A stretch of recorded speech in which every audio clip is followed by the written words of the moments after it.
जिनवाणी स्तुति करेंगे। ओम नमः सिद्धेभ्यः जय श्री ओम नमः सिद्धेभ्यः जय श्री ओम नमः सिद्धेभ्यः। मंगलम भगवान वीरो मंगलम गौतमो गणी मंगलम कुंद कुंदाद्यो जैन धर्मोस्तु मंगलम।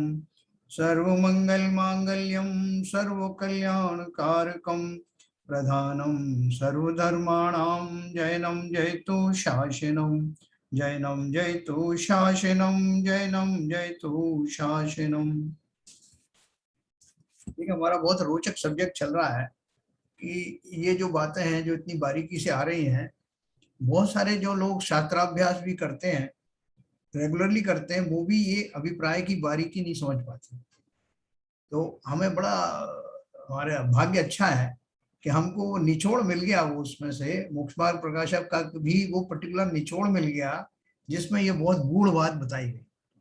वो क्या गूढ़ बात बताई और विद एग्जाम्पल और कंपैरिजन चार्ट के द्वारा हमको समझाया गया है कि साधारण ज्ञानी में किस तरह की या मिथ्या दृष्टि जो संयमी होते हैं उनके अभिप्राय में और सम्यक दृष्टि के अभिप्राय में क्या अंतर होता है। वो बहुत बारीक अंतर है। देखो पेज नंबर 80 पे अपन ने पढ़ा था। हमारी जो पुस्तक चल रही है सम्यक चारित्र के लिए किए गए विपरीत प्रयत्नों के संदर्भ में, पुस्तक का नाम है क्रिया परिणाम और अभिप्राय और लेखक हैं पंडित अभय कुमार जी शास्त्री। तो इसमें हमने पेज नंबर 80 पे पढ़ा मिथ्या दृष्टि महावृत्ति और सम्यक दृष्टि अविरति की क्रिया परिणाम और अभिप्राय का अंतर निम्नलिखित तालिका द्वारा भली भांति समझा जा सकता है। अपन ने कल ये टेबल पढ़ी थी। तो देखो इसमें क्या लिखा, इसमें पहले टेबल में प्रकरण लिखा, प्रकरण माने सब्जेक्ट, फिर उसके बाद मिथ्या दृष्टि द्रव्यलिंगी मुनि एक तरफ लिखा, दूसरी तरफ लिखा अवृत सम्यक दृष्टि अहिमेंद्र, यानी जो सर्वार सिद्धि आदि के जो देव होते हैं उनको अहिमेंद्र कहते हैं। उनमें सभी कोई देव कोई इंद्र नहीं है, सभी अहिमेंद्र यानी सभी बराबरी के इंद्र होते हैं। और उससे कंपेयर क्यों कर रहे हैं कि वो एक भवावतारी होता है, अगले भाव में उसको मोक्ष जाना है और उसके पास संसार के जो सबसे उत्कृष्ट सुख है उसका वो वेदन करता है, भले उसकी सामग्रियां नहीं है कुछ भी, और सारे दिन 33 सागर की आयु में प्रतिदिन वो जो है धर्म चर्चा करते हैं, नई नई चर्चाएं करते हैं। भूख प्यास का तो ये आलम है कि 33,000 वर्ष के बाद में भूख की किंचित उनको आभास होता है और गले में से अमृत झर जाता है, भूख गला भी मुंह भी झूठा नहीं होता। तो उन्हें कोई काम ही नहीं सिवाय इसके।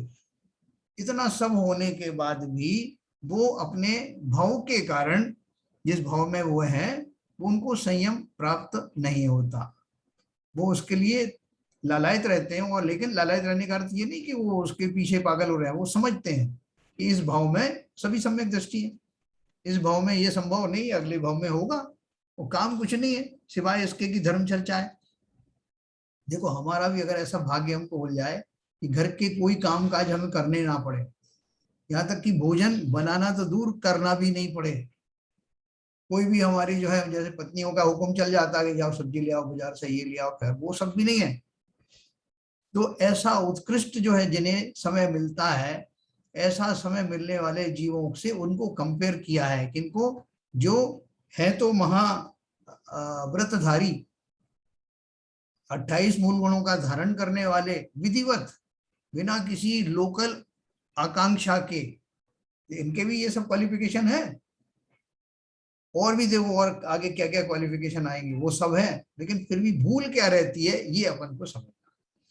तो देखो जो अगर अपन क्रिया की बात करें तो क्रिया दोनों में कैसी कैसी होती है। मिथ्या दृष्टि द्रव्यलिंगी मुनि में महाव्रतादि रूप आचरण होता है ना, इससे उत्कृष्ट क्रिया क्या हो सकती है। जबकि अवृत सम्यक दृष्टि जो अहिमेंद्र है वो इंद्रिय जनित सुख भोगते हैं, भोगते मतलब भोगना पड़ता है क्योंकि वहां ऐसे ही भाव में है। फिर परिणाम को देखेंगे तो ये द्रव्यलिंगी मुनि हमारे संसार से उदास हैं और वो अहिमेंद्र जो है विषयों में फंसा हुआ है। या विषयानुरागी लिखा है, मतलब राग तो अदृश्य अवस्था में विद्यमान रहता है, बहुत उनको ऐसी आकांक्षा भी नहीं होती भोगने की, लेकिन भोगना पड़ रहा है इस अपेक्षा से, उनको बोलते हैं कि भोगानुरागी हैं। ये तो हो गया क्रिया और परिणाम। अब अभिप्राय की बात करें, जहां दोनों में डिफरेंस आने वाला है। अभिप्राय में द्रव्यलिंगी मुनि का क्या लिखा है, नरकादि के प्रतिकूल संयोगों को दुख का कारण जानते हैं। बहुत ध्यान से सुनना, क्योंकि बहुत बारीकी से ये डिफरेंस है।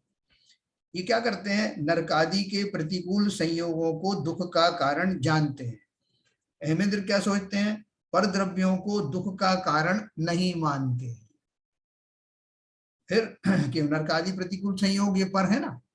दूसरा नंबर, विषय सुखों को नरकादि का कारण जानकर छोड़ देते हैं। मुनिराज किस लिए छोड़ देते हैं, कि विषय सुख जो है नरक आदि ले जा सकते हैं, इसलिए इनको मैं छोड़ता हूं। और ये अहमेंद्र क्या बोलते हैं, कि विषय सुख को भी दुख जानकर निराकुल सुख को चाहते हैं। इंद्रिय सुख को सुखाभास मानते हैं कि वो तो सुख है ही नहीं, है ना। अब दोनों में फर्क है ना। वो क्या सोचते हैं, विषय सुखों को नरकादि का कारण जान करके छोड़ते हैं, डर के मारे छोड़ते हैं। और इधर ये क्या है, कि विषय सुख जो है ही नहीं सुख के कारण, विषय सुख को भी दुख जानकर निराकुल सुख को चाहते। तीसरे नंबर पे मुनिराज क्या सोच रहे हैं, कि शरीर तथा कुटुंब आदि को बुरा जानकर उनका त्याग करते हैं। अरे ये सब जो गृहस्थी है तो काजल की कोठरी है, मुझे फंसाने वाली है, इसको मैं छोड़ रहा हूं, है ना। इसमें भी आप देखना गहराई से, ये सब परद्रव्यों को छोड़ने की बात हो रही है। शरीर तथा कुटुंब आदि को बुरा जानकर उनका त्याग करते हैं। और अहमेंद्र क्या बोलते हैं, परद्रव्यों को बुरा नहीं जानते, अपने राग भाव को बुरा जानते हैं। मेरा जिनमें आसक्ति होगी, जितने भी द्रव्य हैं संसार की वो तो बने ही रहेंगे ना, उनको कौन लेके जाने वाला है। लेकिन मेरी उनमें आसक्ति है, उसको मुझे दूर करना है। राग भाव पदार्थों में वस्तुओं में कोई दोष थोड़े, ऐसा वो सम्यक दृष्टि अहमेंद्र सोचता है। फिर मुनिराज सोच रहे हैं, व्रत आदि को स्वर्ग मोक्ष का कारण मानते हैं। जो व्रत है संयम है उनको डायरेक्टली स्वर्ग मोक्ष का कारण मानते हैं। जबकि ये अहमेंद्र बोलते हैं कि व्रतादि क्रिया को मोक्ष का कारण नहीं मानते, राग भाव छूटने से उसके कारणों का त्याग सहज ही हो जाता है। देखो दोनों में फर्क क्या है, या उन्होंने जो बाह्य क्रियाएं हैं या व्रतादि हैं उनको मोक्ष मार्ग मान लिया सीधा, जबकि वो उपचार से कहे गए हैं। शरीर आदि की क्रियाओं को उपचार से कहा गया, उसके अंदर में जो जीव के रागादि भावों से निवृत्ति है वो वास्तव में व्रत संयम होते हैं। तो वो ऐसा उनके समझ में नहीं आ पाता। और ये अहमेंद्र समझते हैं कि व्रतादि क्रिया को वो मोक्ष का कारण नहीं मानते, राग भाव छूटने से उसके कारणों का त्याग सहज हो जाता है।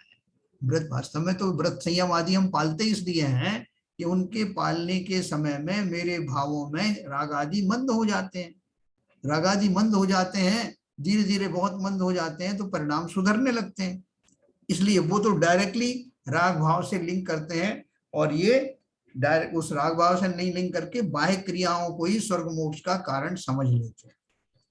5वां नंबर पे अपन ने पढ़ा था, द्रव्यलिंगी मुनिराज बोलते हैं, ये तो द्वेष की बात हुई पर द्रव्य। अब राग क्या है, देव गुरु शास्त्रादि पर द्रव्यों को भला जानकर उन्हें अंगीकार करते हैं, है ना। ऊपर वाले 4 पॉइंट में तो पर द्रव्यों से द्वेष है इसलिए उन्हें छोड़ना है। अब किसको अपनाना है, तो हमारे द्रव्यलिंगी मुनिराज क्या सोचते हैं कि देव गुरु शास्त्र आदि पर द्रव्य हैं लेकिन वो भले हैं, इसलिए उनको अंगीकार करना। जैसे मैंने कल आपको बताया था ना कि 3 तरह से होता है, हे गे और उपादेय।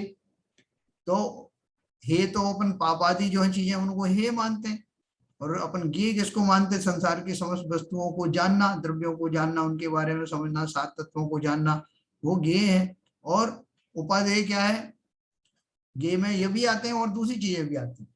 और उपादेय में क्या है, जैसे देवशास्त्र गुरु हैं उनको जो अपन उपादेय मानते हैं, नीचे की भूमिका में उपादेय है भी, ऊपर की भूमिका में भी किंचित किसी अपेक्षा से वो उपादेय है। लेकिन वो तो क्या मानते हैं कि देवशास्त्र गुरु ही भले हैं, यहाँ तक कि उसके उस कीमत पर उनको मानते हैं कि अपनी जो स्वयं का जो आत्मा है उसके भलापन पीछे चला जाता है, बैकग्राउंड, कि वही भला है, वही मुक्ति देता है, ये पीछे चला जाता है। और पर द्रव्य यानी जो देवशास्त्र गुरु भी मेरी अपेक्षा से तो पर है ना, उनके प्रति बहुमान रहता है, लेकिन अपने प्रति बहुमान नहीं आता, वो बैकग्राउंड में चला जाता है। जबकि ये क्या बोलते हैं हेमेंद्र जी, किसी परद्रव्य को भला नहीं जानते, चाहे वो देवसात गुरु ही क्यों ना हो, स्वा को स्वा और पर को पर जानते, पर से कुछ भी प्रयोजन ना जानकर उसके साक्षी रहते हैं। जैसे अपन कहते हैं कि अगर मान लीजिए कोई ऐसा दुष्ट मिल जाए तो उसको, उसके सामने हमको कैसा रहना है, निरपेक्ष रहना है, उसमें ना राग ना द्वेष। तो वो जो साक्षी भाव जैसे कहा है, वो और धर्मों में भी कहा है, साक्षी भाव करता है मात्र ज्ञाता दृष्टा रहना। इस प्रकार मिथ्या दृष्टि और सम्यक दृष्टि के अभिप्राय का अंतर अच्छी तरह स्पष्ट हो जाता है। अज्ञानी के अभिप्राय में मूल में भूल यही है कि उसके परिणाम संसार से उदासीन रूप तो होते हैं, फिर भी अभिप्राय में द्वेष होने से उसकी उदासीनता भी द्वेष रूप होती है। भाई साहब, इस संसार में मुझे नहीं रहना, यहाँ बड़ी दिक्कतें बहुत है, बहुत सारी प्रॉब्लम्स हैं, सारे लोग मुझे दुखी करते रहते हैं, कोई कोई लड़ाई झगड़ा करने लगता है, कभी किसी से कुछ हो जाती है, कोई मान अपमान के प्रसंग आते हैं, बहुत सारी दिक्कतें हैं, इसलिए मुझे तो यहाँ से जाना। तो जाना तो है, जाना तो दोनों को है, लेकिन यहाँ भाव क्या है कि परद्रव्यों से द्वेष बुद्धि होने के कारण जाना है। अगर सारे परद्रव्य जो है मेरे अनुकूल हो जाए तो नहीं जाना, है ना। ये अभिप्राय में भूल रहती है, और संसार में ऐसा कोई हो नहीं सकता कि सारी चीजें आपके अनुकूल हो जाए, वो संभव है नहीं, आपको अपनी नई सृष्टि बनानी पड़ेगी। तो इसलिए ये अभिप्राय की मूल भूल है कि मैं इसलिए इनको छोड़ना चाहता हूं, मैं इसलिए उदासीन हो गया संसार से, क्योंकि संसार में मेरी अनुकूलताएं सर्व प्रकार से मिलती नहीं है। जबकि दूसरा क्या सोचता है, दूसरे का अपन चर्चा करेंगे। तो अभिप्राय में द्वेष होने से उसकी उदासीनता तो है, लेकिन द्वेष पूर्ण रूप से होती है। द्रव्यलिंगी मिथ्या दृष्टि मुनि के अभिप्राय की भूल का विस्तृत स्पष्टीकरण मोक्ष मार्ग प्रकाशक पृष्ठ 243 से 249 तक किया गया है, जिसका सार यहाँ दिया जा रहा है। नंबर 1, पहले स्वयं को शरीर आश्रित पाप कार्यों का कर्ता मानता था। जब तक मुनि नहीं बने थे तब तक क्या मानते थे, स्वयं को शरीर आश्रित पाप कार्यों का कर्ता मानते थे। जैसे मैं जीवों को मारता हूं, मैं परिग्रहधारी हूं, मैं संसारी हूं, मैं सेठ हूं, ये फला हूं, ऐसा मानते थे। और अब अपने को शरीर आश्रित पुण्य कार्यों का कर्ता मानने लगा, अर्थात मैं जीवों की रक्षा करता हूं, मैं नग्न हूं, मैं समाज के लोगों का भला करता हूं, उन्हें धार्मिक अनुष्ठान दानादि की प्रेरणा देता हूं, उनके उपकार के कार्य करता रहता हूं, उनको दिशा निर्देश देता रहता हूं, मैं नग्न हूं, ऐसा मानता है। मतलब ये सारी क्रियाएं शरीर आश्रित है ना, जिसमें शरीर में ही अहम भाव दिखाई देता है। वस्तुतः अपने को शरीर आश्रित पाप पुण्य क्रियाओं का कर्ता मानना मिथ्यात्व है। अच्छा, गृहस्थ भी ऐसी भूल करता है, तो मुनि की बात है। बाई चांस अपन गृहस्थ भी जो होते हैं, जो श्रावक बन गया, जैसे अलग क्षुल्लक आदि बन गए, या उन्होंने अपने व्रत प्रतिमाएं वगैरह धारण कर ली, तो वो भी क्या करता है कि जैसे मान लीजिए कि पहले वो व्यापार आदि करता था, तो व्यापार से जो धन मिलता था उस धन को अपना मानता था, उसमें बहुत रागी रहता था, कितना धन की कितनी इनकम हुई, कितना कम हो गया, कितना ज्यादा हो गया, उसकी संभाल वगैरह करता था। अब जैसे ही वो मंदिर अंदिर में रहने लगा, वसतिका में रहने लगा, तो वहां भी क्या करता है, उसको एक जिम्मेदारी दे दी, करे यार ये जो है ये बड़ा भला आदमी है, संयमी आदमी है, ट्रस्ट के लोगों ने जिम्मेदारी दे दी कि भाई साहब आप जो है ना मंदिर की व्यवस्था आप संभालो, आप तो रोज आते रहते हो, आप देखो, तो बहुत खुशी से संभाली।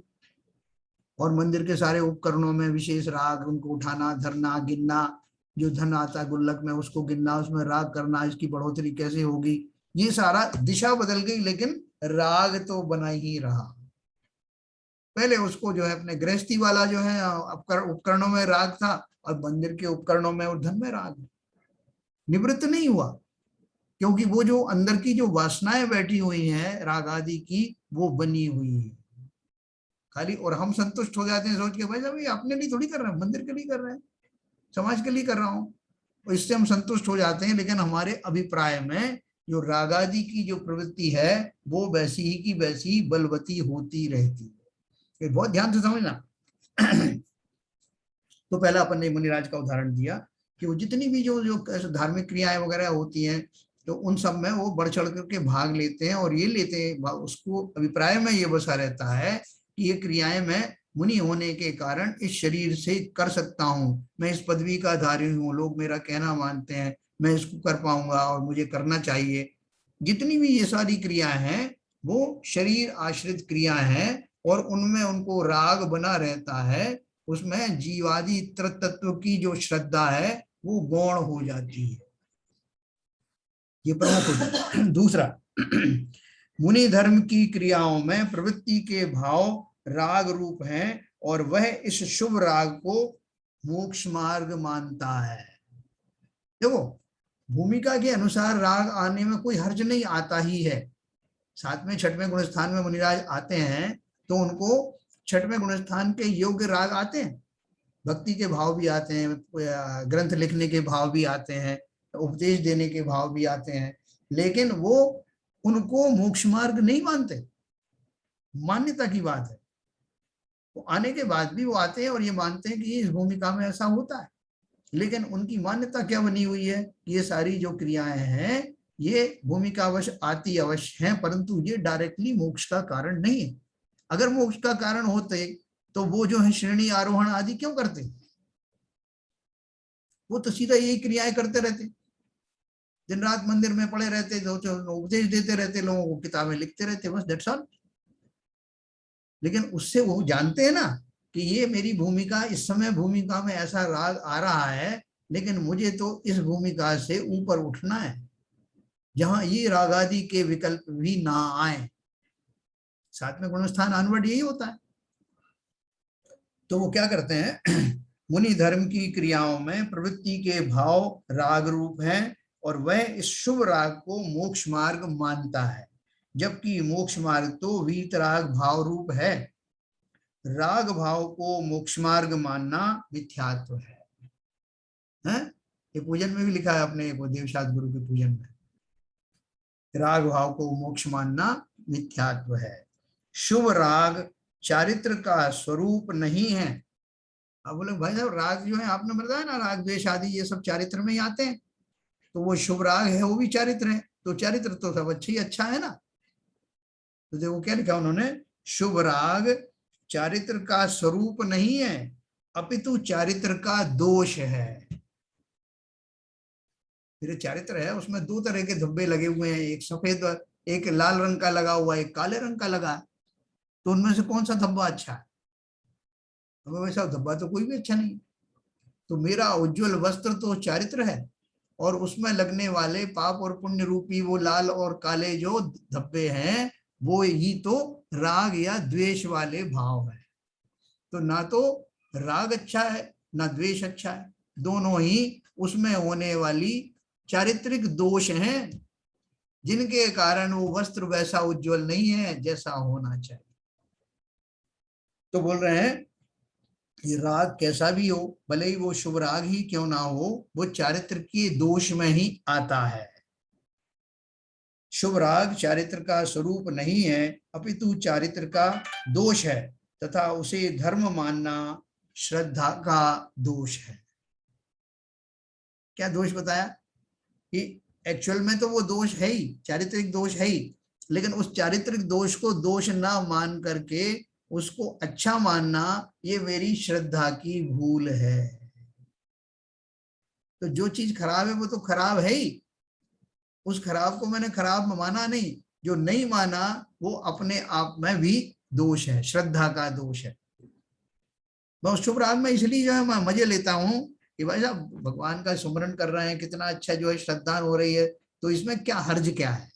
हर्ज ये है कि जब वो श्रेणी आरोहण वाले जो मुनिराज होते हैं उनको ये सारी प्रवृत्तियां छूट जाती हैं, मोक्ष जाने की अभिलाषा भी नहीं रहती, सब कुछ अबुद्धि पूर्वक चलता है, और आत्मा में स्थिरता का प्रयास करते हुए वो मुनि एक दिन भगवान बन जाते हैं, उन क्षणों में ही भगवान बन जाते हैं। वहां उनकी ऐसी वृत्ति नहीं होती कि शुभ राग अच्छे हैं, वो फलाने राग बुरे हैं, ऐसा कुछ नहीं। वो अपनी निर्मल दशा को प्राप्ति के लिए जब बढ़ चलते हैं तो ये समस्त प्रकार के राग द्वेष यहीं छूट जाते हैं।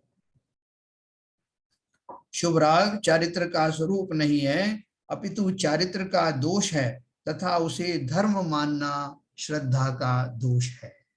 ये बारीकी। तीसरा नंबर, निर्ग्रंथ दशा अंगीकार करने पर भी, उग्र तप करने पर भी, 22 परिचय सहने पर भी शास्त्रों में उसे मिथ्या दृष्टि और असंयमी कहा गया है। अब बोलोगे तो गजब कर दिया आपने। निर्ग्रंथ दशा अंगीकार करने पर भी, उग्र तप करने पर भी, 22 परिचय सहने पर भी शास्त्रों में उसे मिथ्या दृष्टि और असंयमी कहा गया है, क्योंकि उसे तत्वों का सच्चा श्रद्धान ज्ञान नहीं हुआ है। मोक्ष मार्ग प्रकाशक में इस पेज से इस पेज तक सम्यक दर्शन का अन्यथा रूप प्रकरण के अंतर्गत 7 तत्व संबंधी भूलों का जैसा वर्णन किया गया है, वैसी ही विपरीतता उसके श्रद्धान ज्ञान में पाई जाती है। मोक्ष मार्ग प्रकाशक का जो विशेष अधिकार है उसमें ये लिखा है, सम्यक दर्शन का अन्यथा रूप, मतलब जैसा सम्यक दर्शन है उसको वैसा ना मान करके भूल लोगों से क्या हो जाती है, ऐसा उन्होंने विस्तार से वहां बताया है। तो उसमें क्या लिखा है कि 7 तत्व संबंधी भूलों को, यानी 7 तत्व संबंध के संबंध में अज्ञानी की क्या मान्यताएं होती है, ये वहां ध्यान से बताया, विस्तार से बताया। वैसी ही विपरीतता उसके श्रद्धान ज्ञान में पाई जाती है। इसी विपरीत अभिप्राय पूर्वक वह धर्म साधन करता है। इन्हें अपन जानना चाहते थे ना, जैसे कल विपुल जी पूछ रहे थे कि क्या ऐसी कमी क्या रह जाती है, वो क्या उनका चिंतन में कमी रह जाती है जिसके कारण कि वो सम्यक दृष्टि से मिथ्या दृष्टि ही बने रहते हैं। तो ये जो उनका जो अभिप्राय है, जो अपन बारीकी से समझ रहे हैं, वो अभिप्राय में दोष हो जाता है। वो अभिप्राय में दोष इस तरह का है कि 7 तत्वों में की कैसी भूल होती है। सबसे बड़ी भूल तो कौन सी है? पहले वाला कौन सा तत्व है? जीव तत्व। दूसरा है अजीव तत्व। ये दोनों की भूल ही समझ लो। मैं शरीर नहीं हूं, इसलिए शरीर आश्रित क्रियाओं को अपना कह ही नहीं सकता। कहता हूं या मानता हूं तो ये मेरा पहले तत्व संबंधी ही बहुत बड़ी भूल है, और दूसरे की भी ऑटोमेटिकली हो गई, जिसको मैं अपना स्वरूप मानता हूं, जीव और अजीव। और बाकी के जो 5 तत्व हैं उनमें भी ये भूलें भरी पड़ी हैं इसी तरह से। तो 7 तत्व संबंधी भूल मिथ्या दृष्टि को कैसे होती हैं, इसका विस्तार से वर्णन वहां पर किया गया है। इसी विपरीत अभिप्राय पूर्वक वह धर्म साधन करता है, पूरा जीवन निकाल देता है इसी गलत धारणा के साथ में। सारी क्रियाएं करते करते भी, जो कौन कौन सी क्रियाएं? निर्ग्रंथ दशा धारण की, उग्र तप धारण किया, परिशाओं का जय किया, सब कुछ तो किया, लेकिन फिर भी वो संसार से पार नहीं हो पाता। 9वें ग्रेवेग तक मैक्सिमम जाता है, वापस आ जाता है। तो वो अभिप्राय की भूल क्या हुई, उसे नहीं पता। वो अपना पूरा जीवन ये मान करके कि मैं जो कुछ कर रहा हूं वही सही है। अपनी देखो, अगर उसको मालूम पड़ जाती कि मेरी भूल कहाँ है तो सुधार लेता ना, लेकिन वो सुधारने का भाव इसलिए नहीं आता कि उसे मालूम ही नहीं कि मेरी भूल कहाँ हो रही। ये बात। तो अभी देखो क्या लिखा है, इसी विपरीत अभिप्राय पूर्वक वह धर्म साधन करता है। इन साधनों के अभिप्राय की परंपरा का विचार करने पर कषायों का अभिप्राय आता है ना। कषायों का अभिप्राय कैसे आता है, ये इसमें अभी मैं आपको डिटेल में बताऊंगा। इसमें एक आपको छोटी सी चीज और बताऊं। जैसे हम बोलते हैं कि माता अपने पुत्र से या अपनी संतान से निस्वार्थ प्रेम करती है, ये सारा जगत प्रसिद्ध है। निश्चल प्रेम करती है, निस्वार्थ से प्रेम करती है। अगर अपन इसका एनालिसिस करें कि अभिप्राय में क्या बसा हुआ है, उसकी परतें निकालें, तो देखो मैं आपको एक एग्जांपल दूं। वो माता क्या सोचती है कि ये बच्चा जो है बड़ा होगा एक दिन, अभी मैं इसका लालन पालन करूंगी और ये एक दिन बड़ा होगा, बड़ा होकर के मैं इसकी जो है इसको अच्छी गृहस्थी में रखूंगी, ये मुझे सुख देगा। सुख देगा मतलब मैं इसको, इससे प्रेम करने से एक तो सुख मुझे मिल रहा है, वो तो डायरेक्ट मिल ही रहा है। इसके बाद जब ये बड़ा होगा, युवा होगा, तब मैं इसकी इसकी शादी वादी करूंगी, तो इसकी जो पत्नी आएगी वो भी मेरी सेवा करेगी, ये तो अपने आप करेगा ही करेगा। ये इस बात से बहुत खुश होगा कि मैंने इसका लालन पालन किस प्रकार से किया, अच्छी तरह किया, तो ये बहुत निहाल रहेगा मेरे ऊपर। इसलिए जो उपकार में मेरे द्वारा हो रहा है, इस उपकार को हमेशा वो मानेगा, ये वो पहले से ही सोचती है। इसकी पत्नी आएगी वो भी मेरी सेवा करेगी, फिर जब मैं बूढ़ी हो जाऊंगी तब ये बच्चा बड़ा होकर के मैं आसक्त हो जाऊंगी, ये सब मेरी सेवा करेगा, न केवल धन धान्य से करेगा बल्कि हाथ पैर भी दबाएगा, मैं बीमार होंगी तो मेरी, ये इतनी लंबी परंपरा चलती है अनजाने में ही। अगर मान लीजिए कि वो बेटा जन्म से ही पागल हो गया, पागल ही है, विक्षिप्त है, रिटार्डेड है, तो उसका वो जो प्रेम था, अभिलाषा थी, वो कम होने लगती है। और अगर वो बहुत ऐसा पागल हो गया कि वो बोझ बन जाए, उसका पालन पोषण भी बोझ बन जाए और आगे भी भविष्य में उससे कुछ मिलने वाला है, ये आशाएं भी धूमिल हो जाएं, तो माँ का जो मन है वो वहां से हटने लगता है। जो निश्चल प्रेम जिसे कहते हैं वो बदलने लगता है, उसकी निश्चलता, उसका निस्वार्थता समाप्त होने लगती है। ऐसे समस्त चीजों में लगा लेना, संसार के कोई भी नाता, कोई भी रिश्ता, कोई भी वस्तु किसी भी तरीके से निरपेक्ष भाव से हमको सुख नहीं दे सकती। हम अपने राग द्वेष के माध्यम से उनमें कल्पनाएं करते। वस्तुएं तो जैसी है वैसी हैं। वो जीव आपका पुत्र बन के आया, वो अपना अपना वो पूरे कच्ची चिट्ठी लेकर के आया, अपने साथ में पूरी हिस्ट्री ज्योग्राफी सब लेके आया, कहाँ से आया है, क्या करने के लिए आया, इसी परिवार में क्यों आया है, उसके किस सदस्य थे, उससे क्या क्या रिश्ते थे पूर्व में, अपना क्या कर्म उसने बंद किए हुए हैं, वो कैसी यात्रा करेगा, पूरा उसका अपना डेस्टिनी है। आपको तो एक निमित्त रूप से प्राप्त हुआ है, क्योंकि आपका भी उसके साथ में निमित्त नैमित्तिक संबंध रहा। काय का निश्चल प्रेम परंपरा से लगाओगे तो उसके अभिप्राय में ये स्वार्थ सबके बैठा हुआ है, किसी भी चीज में लगा लेना। तो देखो उन्होंने अगली बात कही, धर्म साधनों की परंपरा में कषाय का अभिप्राय क्या है। धार्मिक भाषा में सुनो, अज्ञानी के धर्म साधनों की परंपरा में कषायों का अभिप्राय किस प्रकार आता है, इसका स्पष्टीकरण निम्न अनुसार है। पहला, शुभ राग में उपादेय बुद्धि, वह अशुभ राग को हेय जानकर, ये किसकी बात चल रही है, जिसके अभिप्राय में अभी दोष है, अर्थात जो अभी मिथ्या दृष्टि है, भले ही उसके आचरण और परिणाम अच्छे बने हुए हैं, है ना, मुनि व्रत आदि भी धारण कर लिए, मिथ्या दृष्टि द्रव्यलिंगी की बात आ रही है, तो वो क्या करता है, शुभ राग में उपादेय बुद्धि कैसे होती है उसको, वह अशुभ राग को हे जानकर छोड़ता है और शुभ राग को उपादेय मानकर उसकी वृद्धि का उपाय करता है। भाई साहब, कल मैंने एक पूजन पढ़ी थी, गृहस्थों के लिए भी लगा सकते हो, बहुत आनंद आया था। कल मैं 2 पूजन पढ़ूंगा, फिर तो परसों 3 पढ़ूंगा, बहुत आनंद आता है इसमें। और ये सब जो हमारा पूजन आदि जितने भी धार्मिक अनुष्ठान है, पूजन ही क्यों, वो सारे जो देह के द्वारा किए जाते हैं, वो सब देह से या देह का जहाँ आलम्बन अंदर से भी बना रहता है, वो सब शुभ राग है। तो राग तो कैसा भी हो, राग तो राग है, इसलिए उन्होंने क्या लिखा, वह अशुभ राग को हे जानकर छोड़ता है और शुभ राग को उपादेय मानकर उसकी वृद्धि का उपाय करता है। शुभ राग भी कषाय है, अतः उसने कषाय को उपादेय माना। अब शुभ राग में से शुभ अगर हटा दो तो राग है ना, वो शुभ या अशुभ कुछ भी जात का हो, राग तो है, और राग जो है किसी भी प्रकार का हो वो कषाय में ही आता है। और कषाय भाव पूरी तरह से ये हैं, छोड़ने योग्य हैं। और इस प्रक्रिया में मैंने कषाय की एक कैटेगरी को अच्छा माना। तो बोले अतः उसने कषाय को उपादेय माना, इसलिए उसे कषाय करने का ही श्रद्धान रहा।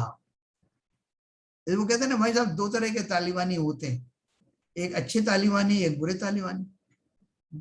बोले अच्छे बुरे कैसे होते हैं, बोले जो अपना साथ दे वो अच्छे तालिबानी, जो औरों को जो है औरों का जो नुकसान करें वो हमारे लिए अच्छे तालिबानी है, और जो हमको नुकसान करें वो हमारे लिए बुरे तालिबानी है। ऐसे भेद डाले, ऐसी कषाय में डाल दिया मैंने। तो जब कषाय बुरे तो होते हैं, लेकिन ऐसा है कि जो कषाय मुझे अच्छा लगे वो तो अच्छा है ना। अरे हम यही नहीं समझे कि कषाय भाव ही चारित्रिक दुर्बलताएं हैं, चारित्रिक दोष हैं। जब तक वो रहेंगे तब तक चारित्र कहाँ प्रकट होगा, चाहे वो शुभ हो या अशुभ हो। शुभ राग भी कषाय है, अतः उसने कषाय को उपादेय माना, इसलिए उसे कषाय करने का ही श्रद्धान रहा। अशुभ निमित्त से द्वेष करने का तथा शुभ निमित्तों से राग करने का अभिप्राय रहा, पर द्रव्यों में साम्य भाव रूप अभिप्राय नहीं रहा। हम और आप में सब में यही तो है। किसी ने आपकी प्रशंसा कर दी, किसी ने हमको आदर सत्कार दे दिया, कहीं से धन आदि आ गया, हम खुश हो गए, और जहां विपरीत हो गया इसके हम दुखी हो गए। तो हमने क्या किया, वो निमित्तों से राग और द्वेष करते हैं। शुभ निमित्त आए तो भैया अच्छा अच्छा हो गया, 10 लोग आए 10 ने तारीफ करी, कल 10 लोग आए 10 ने बुराई करी, तो हम उन निमित्तों को से राग और द्वेष करते हैं, और इसलिए हम समता में कभी रह नहीं पाते। लेकिन जो वास्तव में जो मुनिराज सम्यक दृष्टि मुनिराज हैं, वो समता में इसी तरह से रह पाते हैं कि वो किसी भी निमित्तों में राग या द्वेष के भाव लाते ही नहीं।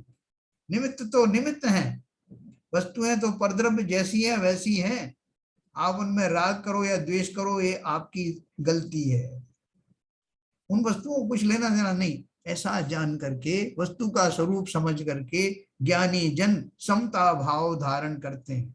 हम और आप क्या समता धारण करोगे? जहां हमको पल पल पे वस्तुओं में अच्छाई बुराई नजर आती है, अपने स्वार्थ के अनुसार, अपने अनुकूल प्रतिकूलताओं के अनुसार, वहां काहे की समता, कैसे समता धारण करोगे? हो ही नहीं सकता। तो पहला है उनका शुभ राग में उपादेय बुद्धि, दूसरा है उपसर्ग परिचय सहन करने में भय और लोभ। ये देखिए मुख्य बात, उपसर्ग और परिचय सहने में तथा तप करने में दुख का वेदन करता है। कौन करता है? भले ही जो है मुनि मुनि हो गए हैं, हम जब जब मुनि हुए, कैसे मुनि हुए? मिथ्या दृष्टि द्रव्यलिंगी मुनि हम जब जब हुए, तब तब हमने क्या किया? उपसर्ग और परिचय सहने में तथा तप करने में दुख का वेदन किया। यार ये तप में है तो बड़ी प्रॉब्लम, इतना दूर चलो, पैदल चलो, है ना, जो अपना केश लॉन्च आदि करो, इतनी परेशानी सहो, नग्न रहो, दुनिया भर के लोगों की बातचीत सुनते सुनते फिरो, है ना, है तो बहुत दुख का कारण, परंतु दुख का वेदन। लेकिन दुख का वेदन मुझे करना पड़ेगा, क्या करूंगा, मुनि हूं ना, तो मुझे तो करना ही है। मुझे है तो बहुत तकलीफ इसमें, इस मार्ग में, इसका कोई दूसरा सरल रास्ता कोई बताया नहीं गया, यही रास्ता है, मैं मजबूरी है, यही करना पड़ेगा। ऐसा सोच करके मैंने उन उपसर्गों का परिचयों को सहा। इसमें मेरी क्षमता है क्या कहीं? इस मजबूरी को मैं ही जानता हूं भाई साहब, कहलवाओ मत, ऐसा ऐसा सह कर मुझे तो इसलिए करना। तो इसमें उपसर्ग परिचय सहन करने में भय और लोभ, उपसर्ग और परिचय सहने में तथा तप करने में दुख का वेदन करता हूं, परंतु दुख का वेदन करना भी कषाय है।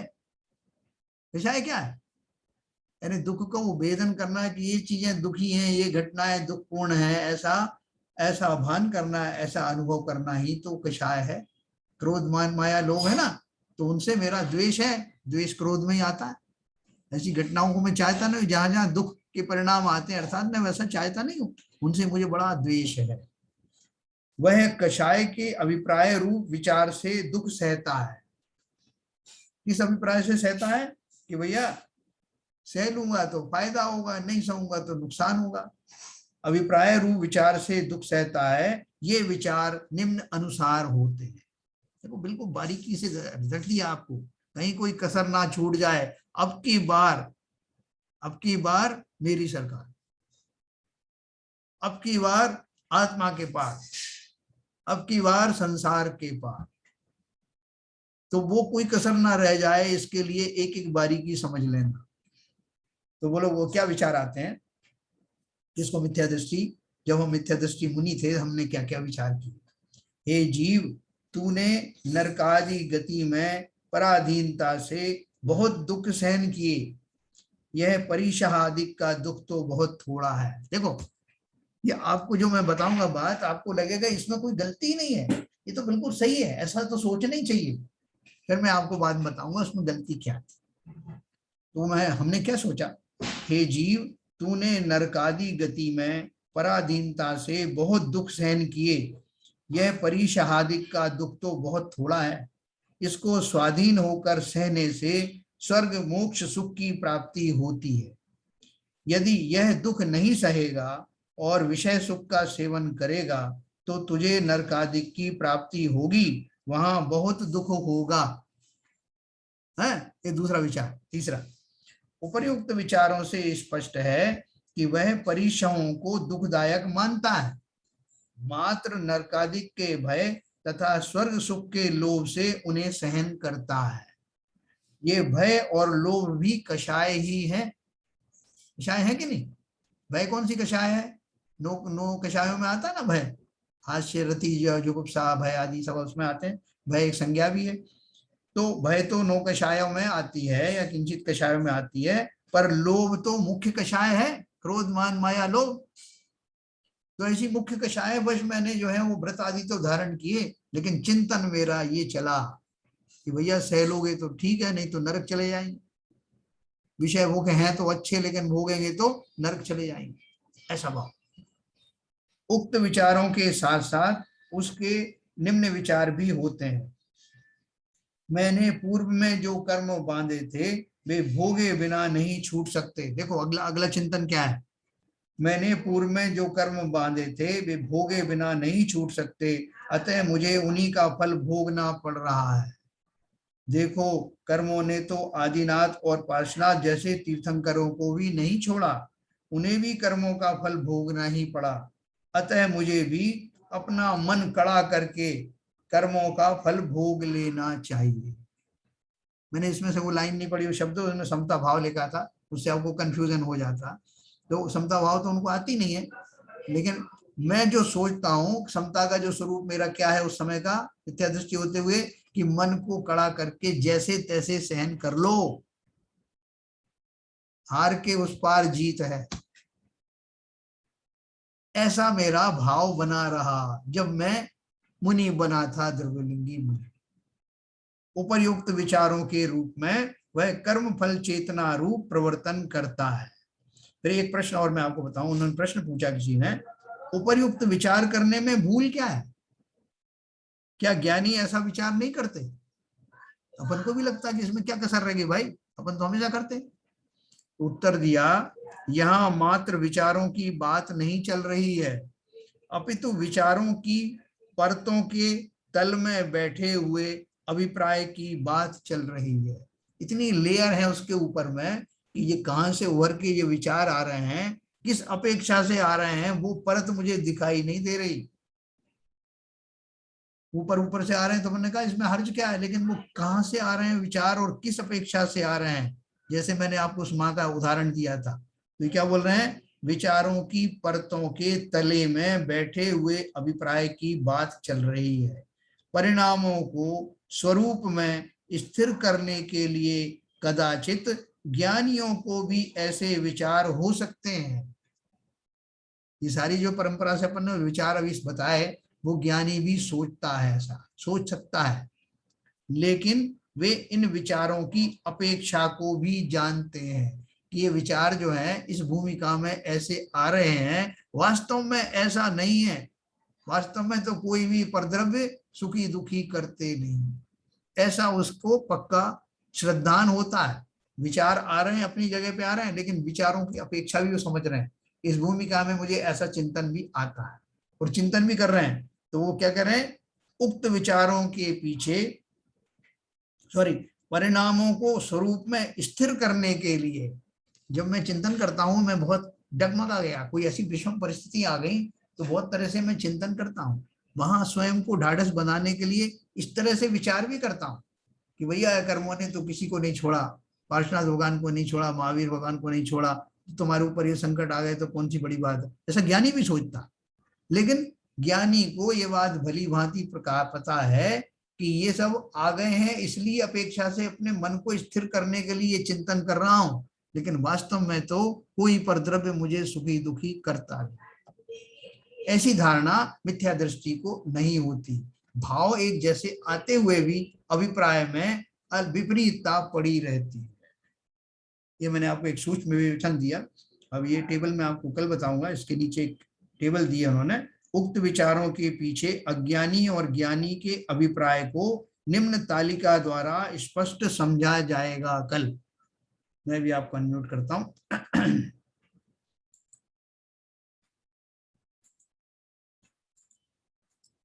हाँ सर, तुम्हें कुछ बता पाया थोड़ा बहुत आगे? एक निवेदन करना है भाई साहब जी, बोलिए सर। ये मैं पूछ रहा हूँ कि श्रद्धा और राग में क्या अंतर है? श्रद्धा और राग, श्रद्धा कौन से गुण की पर्याय है? दर्शन गुण की। दर्शन गुण की। और वो राग किस गुण का है? राग तो चारित्र गुण। चारित्र गुण की है। यही ठीक है, ठीक है, ठीक है जी। नहीं तो एक बात नहीं, बात आपकी सही है। हाँ। ये इतना डिफरेंशिएट तो मुझे तो हमने मुंह से और विज्ञान से तो ये डिफरेंशिएट कर दिया, लेकिन जब प्रैक्टिकल में आता है हाँ। उस स्थिति को देखिए, देव साधु के प्रति हमें सिद्धांत का रखना है। हाँ, बिल्कुल रखना है। हम राग के लिए मना कर रहे हैं। हाँ। ये सामान्य जन जो अभी मिथ्या दृष्टि है या जो भी ग्रस्त है, वो अभी इसके ऊपर प्रैक्टिस कर रहा है आगे बढ़ने की, सम्यक दर्शन के लिए। तो अब उसको सिद्धांत के लिए तो आप कह रहे हैं सिद्धांत होना चाहिए, तत्व में सिद्धांत होना चाहिए, देव साधु को सिद्धांत होना चाहिए, और साहित्य के लिए कह रहे हैं आप कि राग मत करना, हाँ। द्वेष मत करना। हाँ। तो ये जो है, मैं ये कह रहा हूँ, ये प्रैक्टिकल में सामंजस्य कैसे बढ़ सकता है इसका? देखो नहीं, बाकी ऐसा है, मैं जरा बोलना चाहता हूँ। हाँ, देखिए, दो तरह के राग होते हैं, शुभ राग और अशुभ राग। और जब हम इनिशियल स्टेज में होते हैं, एक गृहस्थ की भूमिका, और जब देवशास्त्र गुरु को उसका एक साधन मान के शुभ राग करते हैं, तो वो तो बट नेचुरल है, तो वो शुभ राग ही होंगे। तो राग में आएगा ना भाई साहब, वो तो राग में मैं जानता हूँ राग दो होते हैं। एक मिनट, वो शुभ राग ही होगा। ये शुभ राग छोड़ने की बात कब हो रही है? जब हमने महाव्रती बन गए, द्रव्यलुंगी मुनि बन गए और सारे 28 गुणों का पालन कर रहे हैं, सारे परिहासों को सहन कर रहे हैं, वहां ये राग तो कब तक चलता है? कौन से गुण स्थान तक चलता है? जो शुभ राग है उसके किंचित, वो तो कई ऊंची स्थिति तक चलता है। मगर जब सम्यक दर्शन होता है, जब सम्यक दर्शी जीव होगा, तो वो इस चीज को समझता है कि ये है गलत है, मेरे को राग नहीं करना चाहिए, ये मैं क्रिया कर रहा हूँ, क्रिया के लिए कर रहा हूँ, देवशास्त्र गुरु में श्रद्धान कर रहा हूँ, उसका मेरा राग है, तो मुझे मालूम है ये मैं साधन अपना कंसंट्रेशन करने के लिए, अपना क्या कहते हैं उसमें चिंतन करने के लिए मैं ये राग कर रहा हूँ, उसे मालूम है। तो राग तो बहुत देर तक चलता है, मगर शुभ राग किस स्टेज में कैसा हो, आप सम्यक दर्शी हैं तब कर रहे हैं, या मिथ्यात्व में तब कर रहे हैं, इन दोनों में ही दोष है और अंतर है। जैसा मैं ऐसे साहब, मैं इसके संदर्भ में कुछ बात कहना चाहता हूँ। हाँ, बोलिए। जहां तक श्रद्धा गुण का सवाल है, जब सम्यक दर्शन के लिए हम सिद्धांत कर रहे हैं तो शुभ राग ही होगा, इसमें और राग की तो आवश्यकता ही नहीं है। उसको उस राग को ग्रस्त वाले और वो मिथ्या दृष्टि के राग को तो ला ही नहीं सकते, क्योंकि हमको तो सम्यक दर्शन प्राप्त करना है।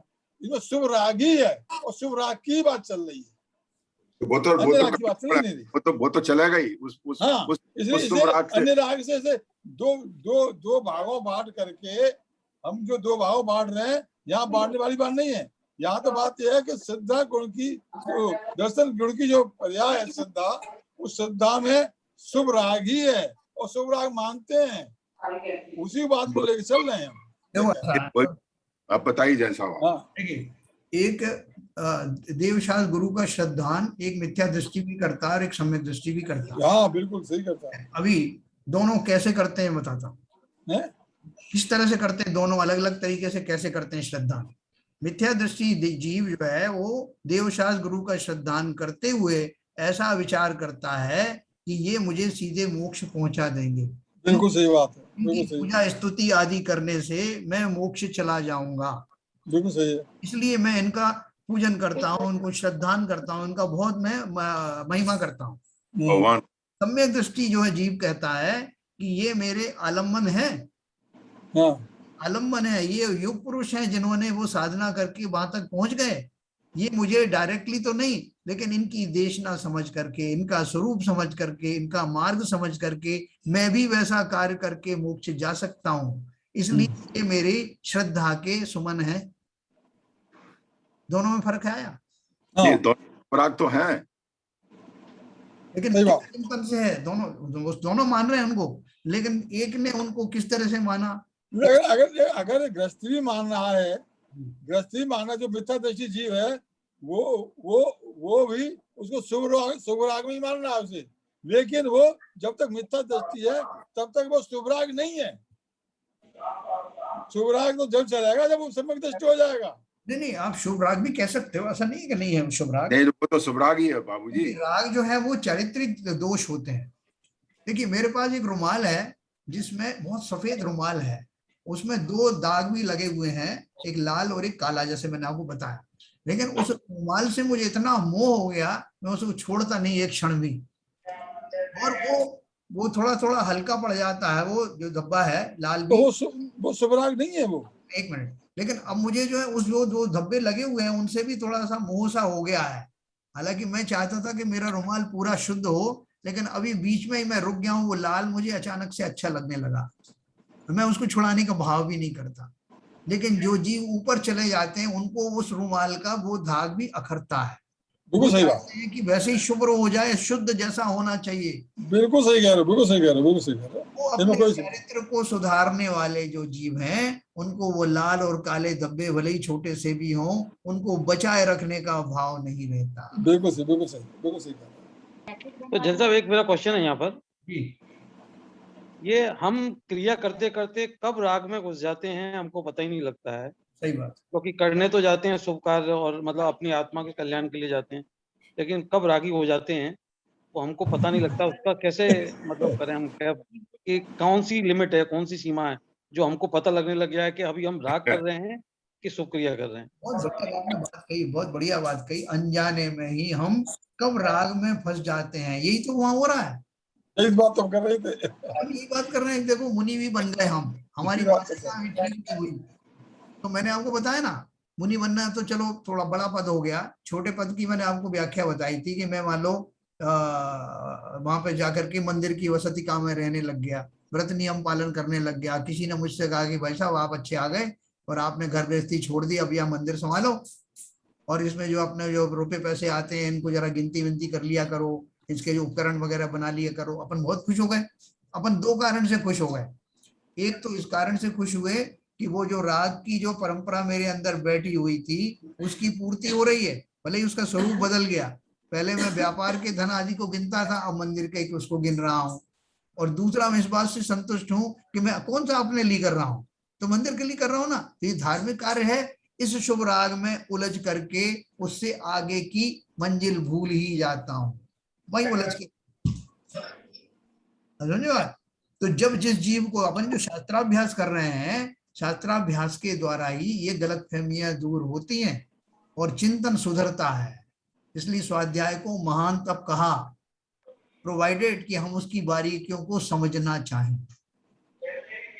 तो बात ये कह सकते हैं जब तक वस्तु स्वरूप पता न चले तब तक राग होना, उसमें राग या उसका वो होना, वो शुभ राग या अशुभ राग नहीं होता जब तक वस्तु स्वरूप ज्ञान न हो तब तक।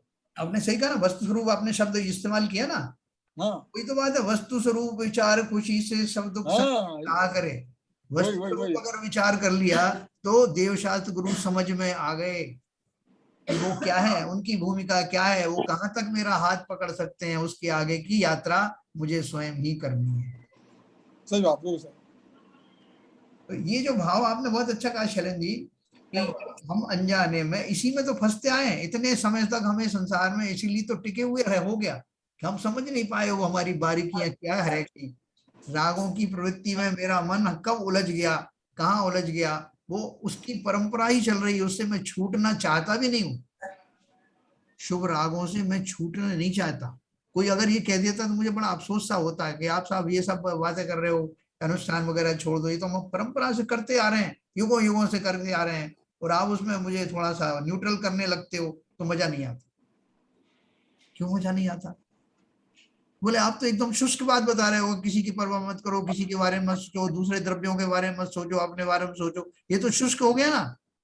अर्थात उसमें जो गीलापन डालने का जो मेरा भाव है वही तो शुभ राग है। वही तो राग है। तो आप मतलब मेरे क्वेश्चन का आंसर ये हो गया कि सतत अभ्यास जो बिल्कुल बिल्कुल। वो ही है, आपको मतलब आपको लाइन पे लाता रहेगा, क्योंकि ये अपना वाद विवाद होता रहे, डिस्कशन होता रहे, तो अपने को पता लगता रहेगा भाई कि कहीं हम अपनी कार्य करते करते अपने आत्मा आत्मा कल्याण के लिए जो हम मंदिर और जो भक्ति का मार्ग अपनाया वो कहीं राग बनकर हमसे चिपक ना जाए। देखो जी, अब जैसे अपन ये देवशास्त्र गुरु की जो बात अपन कर रहे हैं, इतनी गहराई से बात कर रहे हैं कि देवशास्त्र गुरु भी मेरे नहीं है, ये साधारण व्यक्ति को अच्छी नहीं लगेगी ये बात। वो तो आपसे वो लड़ने लगेगा इस बात के लिए कि आप क्या बात कर रहे हो, आप देवशास्त्र गुरु हमारी श्रद्धा के ऊपर बैठे हुए हैं और आप बोल रहे हो कि ये भी पर है।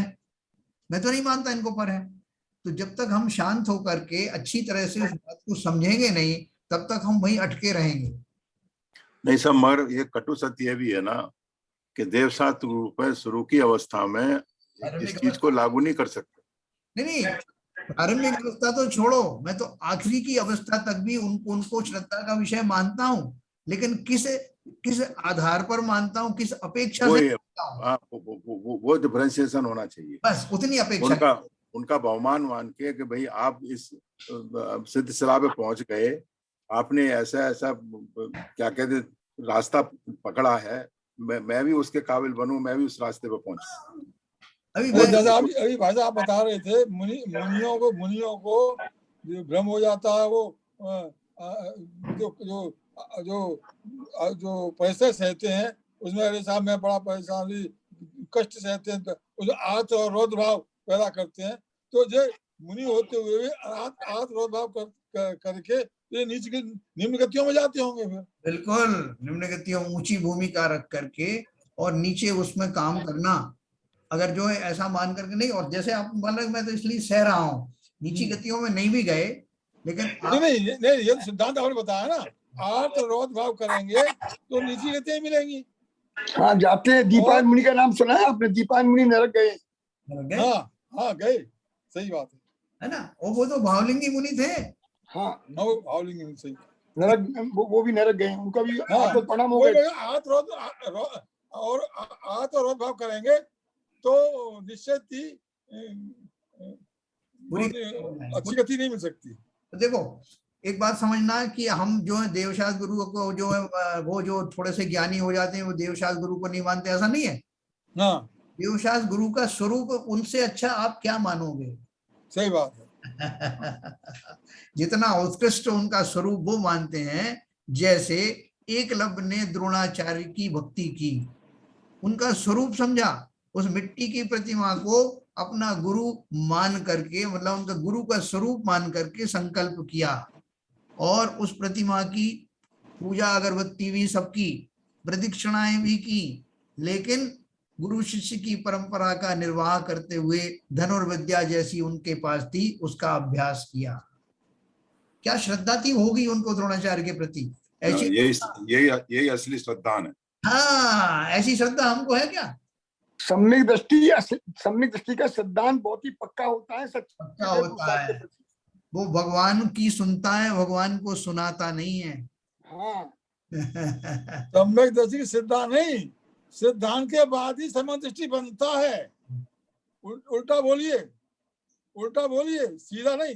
सम्यक दृष्टि की श्रद्धा नहीं, जब सम्यक दृष्टि हो जाता है तो जो वस्तुरूप ज्ञान होने के बाद में फिर वो श्रद्धा, जो जैसी श्रद्धा मिथ्या दृष्टि रखते हैं वैसी श्रद्धा उसकी नहीं होती, लेकिन वो सिद्धांत बदलने के बाद ही वो सम्यक दृष्टि बनता तभी है, बन ही नहीं सकता। लेकिन तो श्रद्धा- उसके बाद भी तो बाबूजी श्रद्धान रहता है ना। नहीं, एक मिनट, श्रद्धान उसको जो सम्यक दृष्टि बनता है उसमें देवशास्त्र गुरु का स्वरूप जो है मेन होता है। हाँ वही मैं भी हाँ। वही कह रहा हूँ ना, वही मैं कह रहा हूँ, वो स्वरूप समझता है, फिर वो हाँ। एक मिथ्या दृष्टि समझता है, एक सम्यक दृष्टि समझता है, ये बात है।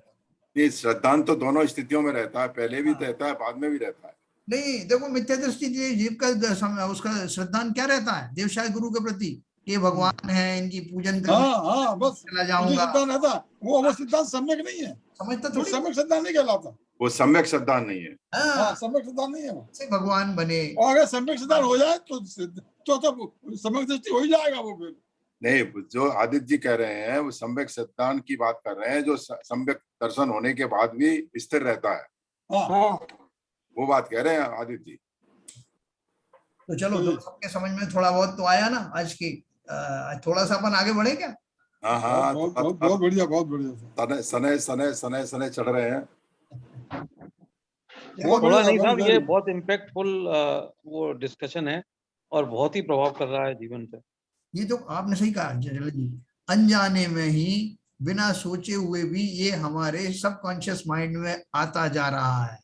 कि अभिप्राय की भूल किसे कहते हैं? मैं मिथ्या दृष्टि रहा तो अपने अज्ञान में क्या क्या मैंने चिंतन किया, और उस चिंतन से निकल करके सम्यक चिंतन क्या हो सकता है? सब कुछ तो खुल रहा है, अब कुछ भी छुपा हुआ नहीं रहेगा। मेरे अंदर में बैठे हुई वो वासनाएं, अभिप्राय की जो विपरीतता है, धीरे धीरे करके सामने आ रही हैं, और उनका एनालिसिस करते करते एक दिन मैं उस भेद को प्राप्त कर लूंगा कि मैं अब तक मोक्ष क्यों नहीं गया। ये हम सबको मिलने वाला है। ठीक है सर, चलिए अच्छा वो जिनवाणी स्तुति करेंगे। आज है नहीं क्या, वो है नहीं आज से अपने ख्याल से। चलो नहीं करते। चलिए आप बोलिए, आप कर दीजिए। मिथ्यात्म नाश वे को ज्ञान के प्रकाश वे को आपा परोभास वे को भानु सी बखानी है। छहो द्रव्य जान वे को बंध विधि भान वे स्वपर पिछान वे को परम प्रमानी है। अनुभव बताए वे को जीव के जताए वे काहू न सताए वे को भव्य और यानी है। जहाँ तहाँ तार वे को पार के उतार वे को दुख विस्तार वे को यही जिनवाणी है। निज भारती तो जपू दिन रह जो तेरी शरणा गहे सो पावे सुख चैन। जावाणी के ज्ञान ते सूझे लोकालो सो वाणी मस्तक धरूं सदा दे तू धूप। जिनवाणी माता की जय। जय हो।